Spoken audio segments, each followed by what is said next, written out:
This week seemed like a week of meetings. I had a lot of online meetings, as I usually do, but I also had some in-person meetings, which was nice and refreshing. In one of those meetings, I was talking to a colleague of mine, a friend of mine, and we were talking about where conservation is at and where we need to really work on our priorities in terms of science communication, as well as how we focus on the future and conservation and what expectations we should be meeting or what expectations we should be setting for the general public in how they look at conservation. So we're going to talk about that. I know it's a little bit general right now for trying to make it more specific in this pre-intro, but we're going to talk more about what conservation should be focused on, especially when we talk about the future. That's on this episode of the How to Protect the Ocean podcast. Let's start the show. Hey everybody, welcome back to another exciting episode of the How to Protect the Ocean podcast. I'm your host, Andrew Lewin, and this is the podcast where you find out what's happening with the ocean, how you can speak up for the ocean, and what you can do to live for a better ocean. I have to admit, I've been doing a lot of interviews these past couple of weeks, not only for this podcast, but for Beyond Jaws podcast to set us up for the summer. And if you haven't seen Beyond Jaws podcast or haven't listened to Beyond Jaws podcast, we have an audio podcast and we post our episodes. We're a little late on posting our episodes, but we post our episodes on YouTube, and you can check those out. And they're really cool. But you can also check it out on your favorite podcast app that you're listening to this episode on. Just after this episode, just check out Beyond Jaws podcast. It's a really great podcast. We talk about shark science, we talk about shark conservation, we talk about shark careers in general, and we get on these great scientists and researchers and conservationists for sharks, and we talk about how their career went. And one thing I noticed is that what we all noticed is that their careers meandered back and forth. And that's a really interesting thing to hear, because a lot of people think everybody who has been in shark science for a long time or shark conservation for over 25 years had it really easy and just stayed with the same career all this time. And it's not so.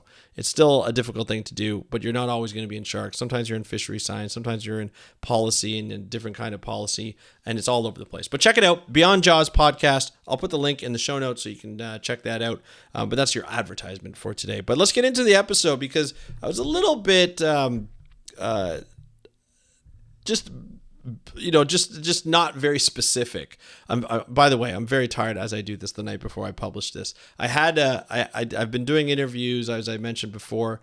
I had an interview set up for today. I haven't gotten approval for that interview yet, because I always make sure that people are comfortable with me posting the interview. And so the person who I'm interviewing or who I'm about to post that podcast is getting their interview checked out with their work to make sure that they've covered everything properly.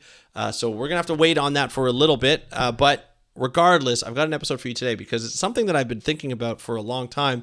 And it kind of, I talked to a colleague of mine that I had a lunch with today about, conservation and, where we're headed for conservation. We were meeting on something completely different. Well, not different. We're talking about conservation within Canada and what Canada needs for a conservation perspective. More on that in a few years as we develop that idea. But during that conversation, my colleague really hit on, and my colleague is somebody who's really big into conservation. I don't really want to mention his name because I didn't get permission to talk about it. But we had a really good conversation today about conservation and what the expectations should be for conservation in the future. It's something that I always think about. When you look at what we're in today, we're in the ocean decade, right? This is the 2020s or the decade of the ocean. We are planning to have 30% of the world's oceans and land protected by 2030. We talk a lot about what's going to happen in 2050. When we talk about climate change and the impacts, what's going to happen in 2030? What's going to happen in 2040? What's going to happen in 2050? These are all very near goals, short-term goals and short-term sort of timelines. And when we talk about conservation, especially from a political point of view, we're talking about every 4 to 5 years, depending on what country you live in, because that tends to be re-election time. And so, conservation right now is given to us in these packages that are made for short-term. And I think a lot of people feel like disenfranchised from the whole environmental movement because we don't talk about conservation, 100 years down the road, 200 years down the road. And we need to start talking about that. We need to start saying, hey, conservation is not about tomorrow. Conservation is not about the day after. Conservation is not about 2030. It's not about 20 years from now. It's not about 40 years from now. It's from 100 years from now and 200 years from now. It's not about what my kids are going to feel. It's about how their grandkids are going to feel, right? It's generations ahead of us. How are we prepping the ocean for those generations? How are we setting ourselves up for success or even for failure based on the policies that we see today?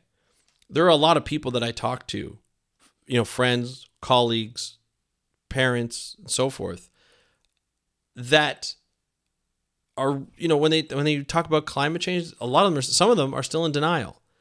Some of them just kind of crap on all the new innovations that are out, whether it be in, electric vehicles, solar panels, wind. They're always like, well, it's not good enough. It's not good enough.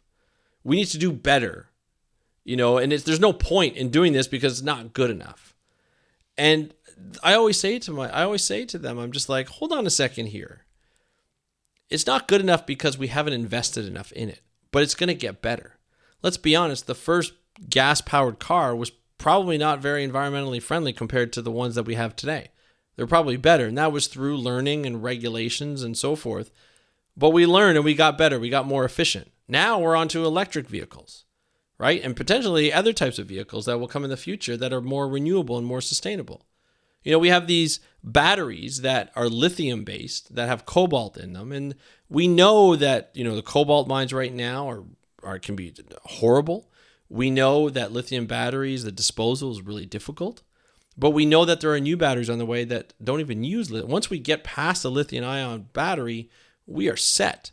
Once we start reducing the amount, we've already started to reduce the amount on the new batteries of cobalt that's needed, we are going to be set. We are going to get better and better and better at this technology. But we can't get better if we don't invest in it, if we don't get people buying electric cars or wanting more electric cars. I look around now, driving in my electric car, and I look around town, I look around in the cities around me and wherever I'm driving, and I see a lot more electric vehicles on the road than I did even a year ago or even 2 years ago, right? Because people have been pushed past the point of, I do not want to pay $2 a liter for gas. I do not want to pay $1.50, $1.60 for gas. I would rather use electricity, right? And we know that not all electricity sources are perfect, but we know it's going to get better. And the same thing with conservation. We may have a new method of conservation, and at first, when you first start using it, it may not be the best method. But it's going to get better because we're going to find out more about it. We're going to innovate from that, right? We're going to be more creative. We're going to, refine our processes, refine our methodologies. We're going to get better and better and better at each of the initiatives and each of the sort of the starters of conservation that we're doing, the new processes that we're doing now. And I tell you, I'm sick and tired of hearing from people who are just like, it's not good enough. If you want to be sustainable or if you want to be a conservationist, you have to be perfect. But they know you can't be perfect because of the society that we live in. I've said it so many times where if we have politicians who are calling, environmentalists out for standing up for the environment, trying to get the government to try and do better for the environment. And they're like, well, wait a minute. If you're so much about the environment, what's your phone made of? How's your phone made? That's petroleum. You need oil and gas. Yes, we need oil and gas. It's baked into our livelihoods. It's baked into the way the world works right now. But wouldn't it be nice if it didn't? Wouldn't we be better off? We evolved from that. We are a human species, after all, that's continuing to evolve, and our technology is evolving with it. Wouldn't it be better if we actually put something like a product out that was good for the environment? Wouldn't that be great? Why do we always have to be perfect when it first comes out? It's never going to be perfect, and that's how they get us. It's how the people who never want that progress to happen get us. They're like, well, if you want to be better, why aren't you the best? Well, you can't be the best all the time. You can be a work in progress, which I think a lot of people are always about. Right? We're all works in progress. Nobody's the best. Nobody's perfect. But let's make conservation is a work in progress.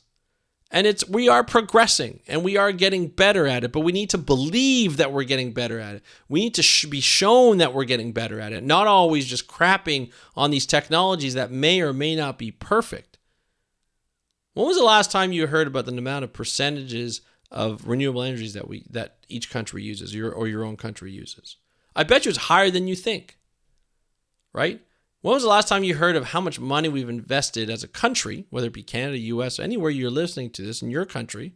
When was the last time you heard about the investment, the amount that is invested in green energy or renewable energy? It's been a while for me. It's been a long time for me.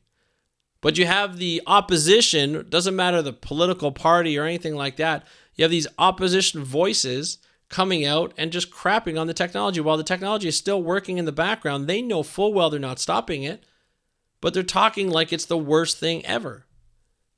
And I'm sick of it. I am absolutely sick of it. A lot of times when I'm in those conversations with people who are trying to crap on my idea or what I'm trying to say because it's not perfect, a lot of times I let it go. I'm like, I get what you're saying, but we're going to get better. But I feel like sometimes I want to be a little bit more aggressive. Stop talking about the past. Stop talking about what we have right now in the present. And let's look at what we have in the future and what we could be and where we're at right now and how close we are. How much better we're getting because of this technology. I often hear the stereotype that if you drive an electric car, it's not manly. Are you kidding me? Is it this toxic masculinity that we're using? You're not manly. Or I've been called woke for having an electric vehicle. Really, you're gonna label me as someone who's woke for driving something that's better for the environment? And by the way, it's an amazing car. It's the first time I've actually enjoyed driving a car. So it boggles my mind when I hear people talk about these, and just start crapping on these technologies when they're really cool technologies. It has nothing to do with whether you're manly, whether you're not, whether you're cool, whether you're a nerd, whether you're whatever. It has to do with let's do better for the planet. Let's do all of our parts for the planet. If you can afford and buy an electric vehicle, great. Right? If you can reduce your plastic pollution, single-use plastic pollution, fantastic. If you can vote for a candidate that is more environmentally friendly than the other candidate, even better. And there's all these stages, but we need to start acting for way in the future rather than now, rather than 5 years from now, rather than 10 years from now, even rather than 25 years from now.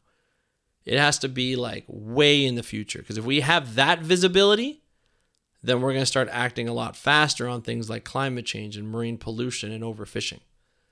That's where we need to be. That's where I'd like you to go. That's where I plan on heading. That's where I feel like I'm heading. And that's where we need to be. We need to be more positive about this world and conservation. And as scientists, we need to be more positive as well. We need to have hope. We need to have optimism. It's something that, even though it's a work in progress, conservation is a work in progress, it's something that we need to build on. We need to progress. And we need to get better and better each and every day. And it's going to require more resources and more people to be dedicated to that process. And I hope the people listening to this, the people who are maybe in a younger generation, Gen Z, millennials, whatever, I hope when you listen to this, there is hope. We have been innovating. We have been winning some battles. We may not be winning the war right now, but we're winning the battles, some of them. And to win more, we need more hands on deck. And we need to realize that conservation is not perfect, but it's a work in progress. That's all I have to say for today. A little bit of a rant as a replacement episode for my other episode that I was planning to publish. But I want you to really think about this, and I want to hear from you. Do you have hope in our conservation? Do you think about way in the future rather than just 5 years, 6 years, 7 years, 10 years, 25, 50 years? I'd love to hear your thoughts. There's no right or wrong answer. This is my opinion. I'd love to hear your opinion. Send me a DM on Instagram at How to Protect the Ocean, all one word. That's at How to Protect the Ocean. I want to thank you so much for listening to this episode. If you think that somebody else might benefit from this episode or feel the same way and want to hear the same words, or maybe they feel differently and you want to share it, please feel free to do so. It's free. You just send them a link from your favorite podcast app. They can click on that link and then it'll open up their podcast app and they can listen to it. So Till next time, I want to thank you so much for listening to this episode of the How to Protect the Ocean podcast, and just for being such a dedicated listener. I really do appreciate it. I'm your host, Andrew Lewin. Have a great day. We'll talk to you next time, and happy conservation.